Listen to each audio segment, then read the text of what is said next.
Welcome to Open Line, Dale. How can I help you today? Yes. So we were on the Mount of Olives, and you were teaching, and I was furiously writing notes.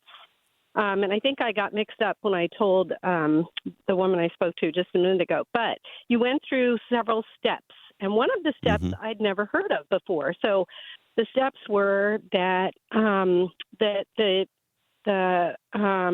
last battle, the Satan and all his everybody would gather at the Jezreel Valley and gather there for the last battle. Then there would be the Jewish recognition of the Messiah, which is what I had never heard before. Then Yeshua will come, then the judgment of the nations, and then the establishment of the kingdom. So I actually read Revelation all the way through yesterday, and of course it's very confusing. Yeah, but I didn't. I just want to hear your teaching on that specifically about the Jewish recognition of the Messiah, because I think that's such an encouraging thing. So could you tell me about it?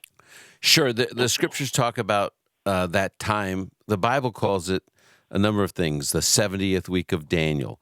The Bible calls it the tribulation period, and then the second half of it's called the Great Tribulation. The 7-year period, the last 3.5 years are the Great Tribulation. Jeremiah 30, the time of Jacob's trouble.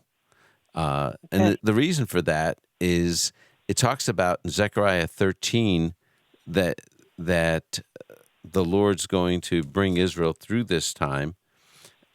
It's sort of Ezekiel 20 calls it a time of when Israel is passing under the rod of discipline.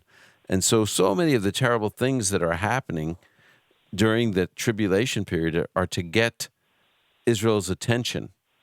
And it says, I will put the people of Israel through the fire. Zechariah 13:9 says, I will refine them as silver is refined and test them as gold is tested. They will call on my name, and I will answer them. I will say, they are my people. And they will say, the Lord is our God. What's going to happen is that there's going to be this time of trouble.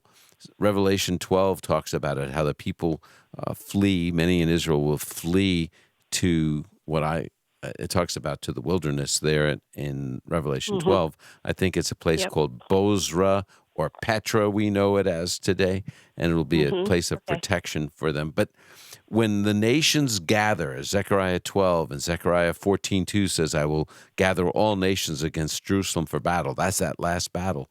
Finally, Israel will recognize that the only hope they have is to turn to the Messiah.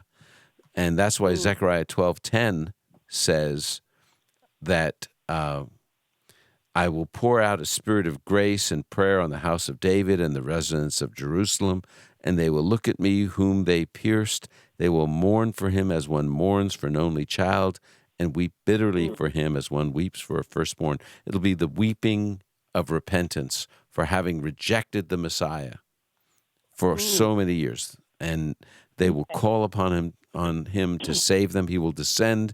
It says that at that time, there's going to be this great lament.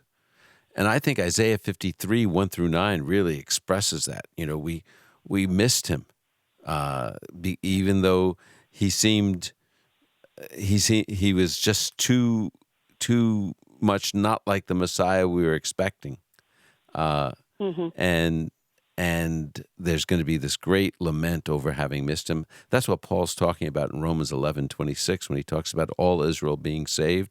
It's when the Lord descends then, not all Israel for all time, but all Israel who believe there at the end of the tribulation, they will be saved. So at the beginning of Romans 11, he says, today there's a remnant, but that day when the Lord returns, all Israel will believe, and they will.